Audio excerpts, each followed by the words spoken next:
Hello friends, welcome to Israfil study.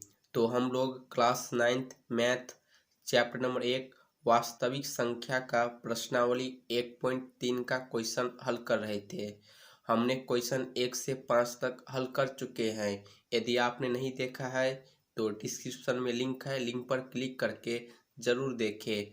आज हम question 6 से शुरू करेंगे, तो वीडियो को लास्ट तक देखिएगा जिससे कि आप अच्छे तरीके से समझ सके। तो चलिए हम वीडियो को शुरू करते हैं। तो दोस्तों, क्वेश्चन नंबर 6 है, P बट्टा क्यू क्यू 0 के बराबर नहीं है के रूप की परिमेय संख्याओं के अनेक उदाहरण लीजिए जहां P और Q पूर्णांक है जिनका एक के अतिरिक्त अन्य कोई उभयनिष्ठ गुणनखंड नहीं है और जिसका शांत दशमलव निरूपण प्रसार है।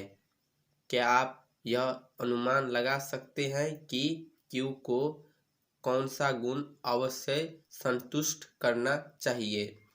तो देखिए दोस्तों, इसका हल यहाँ ध्यान दीजिए। हमें क्वेश्चन में क्या बोला है कि हमें ऐसी परिमेय संख्याओं का उदाहरण लेना है जिसे हम P बट्टा क्यू के रूप में लिख सके और जो हमारा P और Q होगा उसका जो उभयनिष्ठ गुणनखंड होगा, कॉमन फैक्टर, वो हमारा 1 होना चाहिए। साथ ही में उसका जो दशमलव प्रसार है वो शांत होना चाहिए। फिर हमें बताना है कि Q जो है वो कौन सा गुण संतुष्ट करता है। तो पहले हम परिमेय संख्याओं का उदाहरण ले लेते हैं जिसका एक उभयनिष्ठ गुणनखंड हो और दशमलव प्रसार शांत हो। तो पहला हो जाएगा दोस्तों 3/10। 3 हो गया P और 10 हो गया Q। तो जब हम 3 और Q का उभयनिष्ठ गुणनखंड निकालेंगे दोस्तों तो क्या होगा? 1। अब हम इसका दशमलव प्रसार लिख लेते हैं शांत वाला। तो इसका दोस्तों दशमलव प्रसार होगा शांत में 0.3। कैसे? तो हम यहाँ भाग कर कर देख लेते हैं। हम क्या करेंगे? 10 से 3 में भाग देंगे। तो 10 से 3 छोटा है, भाग नहीं लगेगा, तो हम यहाँ 0 दशमलव लगाकर यहाँ एक 0 बढ़ा सकते हैं। तो अब हम 10 से 30 में भाग लगा सकते हैं। 3 बार में 10 दिया 30, घटाएंगे शेषफल 0। तो इसका जो दशमलव प्रसार होगा वो क्या होगा? शांत। तो पहला हो गया। एक और उदाहरण ले लेते हैं। दूसरा उदाहरण दोस्तों हो जाएगा 7/16।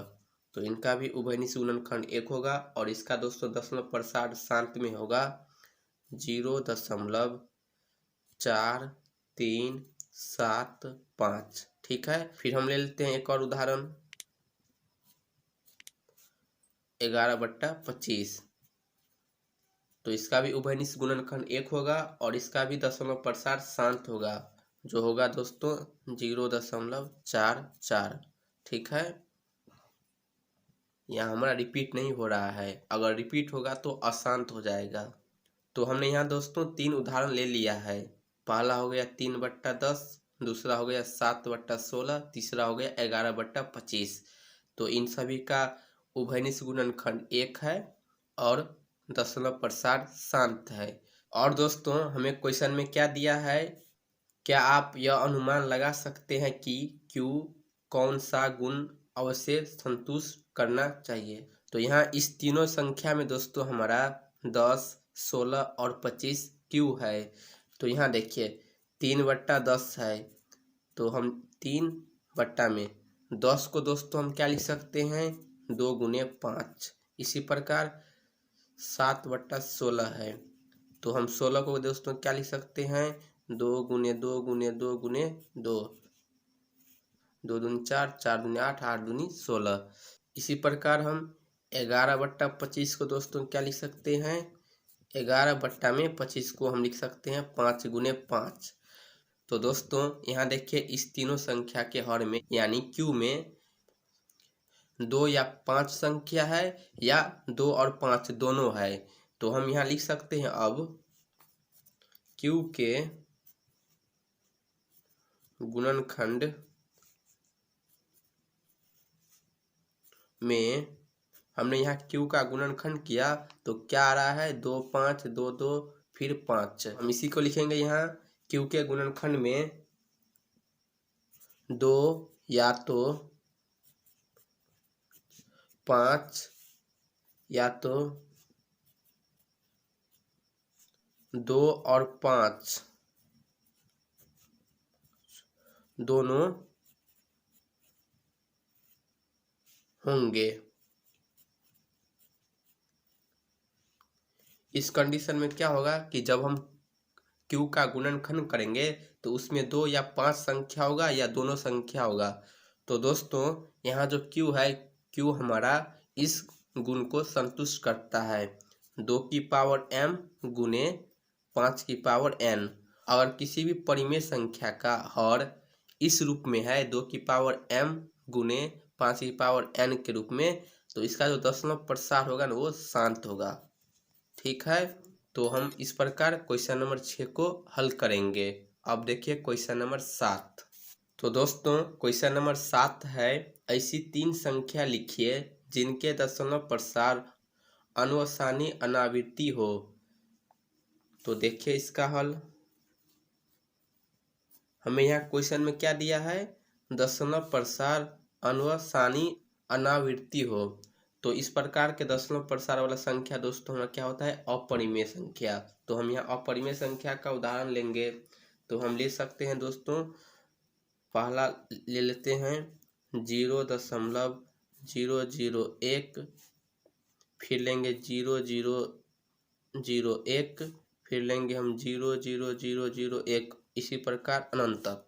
दशमलव प्रसार अनुसानी अनावृत्ति में क्या होगा कि हमारा जो दशमलव के बाद वाली जो संख्या है वो रिपीट नहीं होगा। यहाँ देखिए 001 है, फिर यहाँ 3001 है, फिर यहाँ 4001 है, यानी हमारा यहाँ किसी भी संख्या का पुनरावृत्ति नहीं हो रहा है, आवृत्ति नहीं हो रहा है। तो इस प्रकार के दशमलव प्रसार को हम अनुसानी अनावृत्ति कहते हैं, और इस प्रकार का संख्या हमारा अपरिमेय संख्या होता है।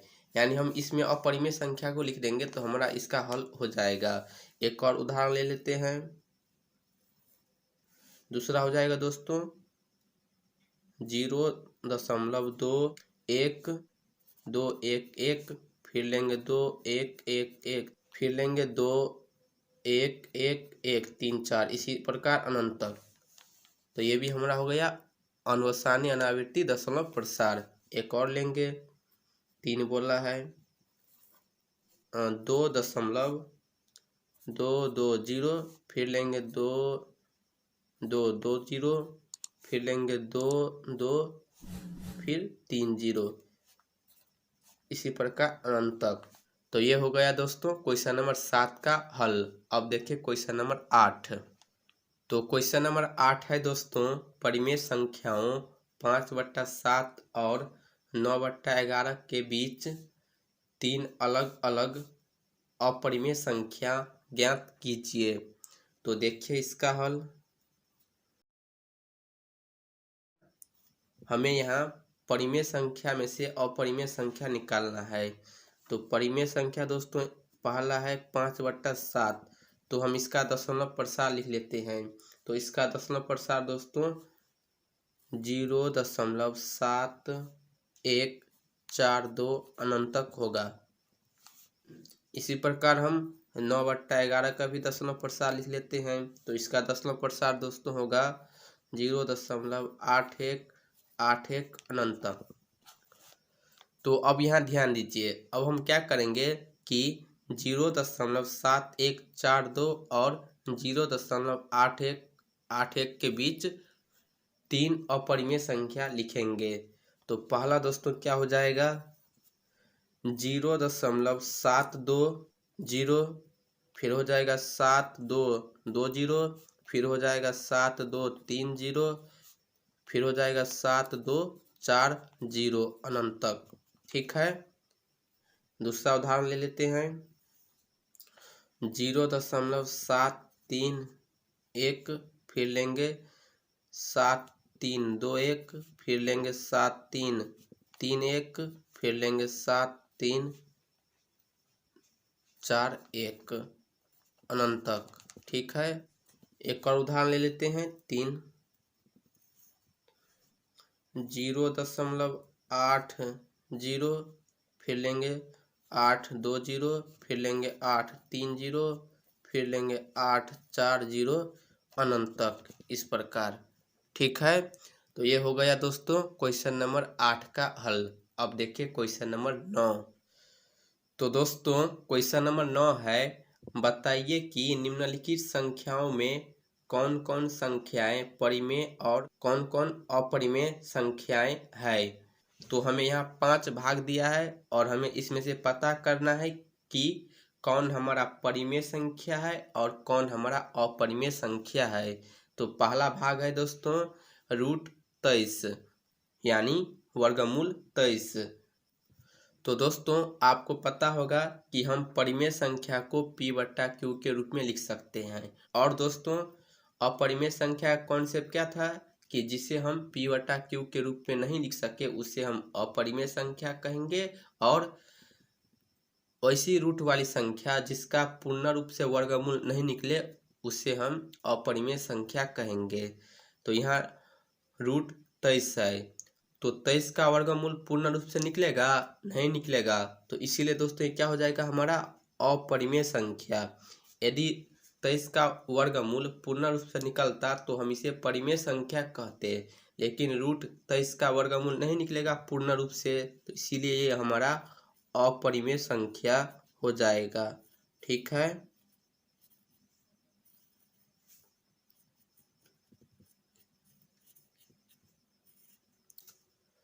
अब दूसरा भाग देखिए दोस्तों। दूसरा भाग है √225। तो दोस्तों जब हम 225 का वर्गमूल करेंगे तो इसका वर्गमूल पूर्ण रूप से निकल जाएगा, यानी ये 15 हो जाएगा। तो 15 को दोस्तों हम क्या लिख सकते हैं? 15/1। तो ये p/q के रूप में है, तो ये कौन सा संख्या हो जाएगा दोस्तों? परिमेय संख्या। p/q के रूप में लिख सके उसे हम परिमेय संख्या कहेंगे, जहां हमारा q 0 के बराबर नहीं है। अब तीसरा भाग देखिए दोस्तों 0.3796। तो यहाँ देखिए दशमलव के बाद संख्या का आवृत्ति नहीं हो रहा है, रिपीट नहीं हो रहा है। तो इसका मतलब ये हुआ कि ये जो दशमलव प्रसार है ये हमारा शांत है, इसमें हमारा शेषफल 0 आएगा। तो दोस्तों शांत दशमलव प्रसार को हम कहते हैं परिमेय संख्या। ठीक है, तो आपको ये याद रखना है, तो इसीलिए हो जाएगा परिमेय संख्या। अब चौथा भाग देखिए दोस्तों, क्वेश्चन है 7.478478। इसे हम इस प्रकार भी लिख सकते हैं 7.478 के ऊपर 12। तो इस प्रकार के दोस्तों दशमलव प्रसार क्या होता है? अशांत। तो शांत और अशांत दोनों दशमलव प्रसार वाली संख्या हमारा परिमेय संख्या होती है। तो इसीलिए दोस्तों ये भी क्या हो जाएगा हमारा परिमेय संख्या।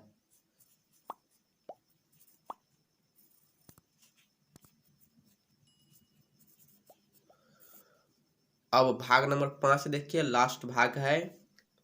तो इसमें क्वेश्चन है दोस्तों 1.10120130140 अनंत तक। तो यहाँ देखिए हमारा संख्या का रिपीट हो रहा है, और इस प्रकार के दशमलव प्रसार दोस्तों क्या होगा?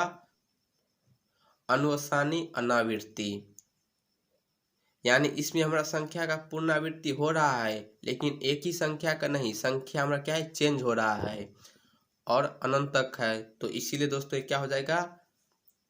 अपरिमेय संख्या।